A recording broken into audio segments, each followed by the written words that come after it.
Ενέσιμα φάρμακα για το σακαρό διαβήτη και το αυξημένο βάρος. Ευλογία ή κατάρα, Βικτόζα, Οζεμπίκ, Σαξέντα, Μοντζάρο, Ουεγκόβι. Είναι τα καινούργια φάρμακα η ευλογία που όλοι περιμένανε ή μήπως είναι επικίνδυνα? Είμαι η Dr. Κουρκούτη, ειδικός ενδοκρινολογίας μεταβολισμού και διαβήτη και θα σου πω όλα όσα θέλεις να μάθεις.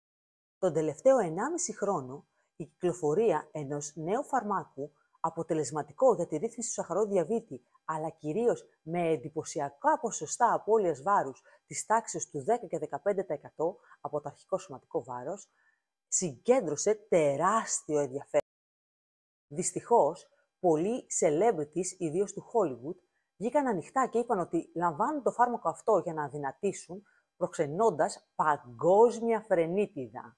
Υπήρξε τεράστια ζήτηση για το φάρμακο και αντίστοιχα μεγάλη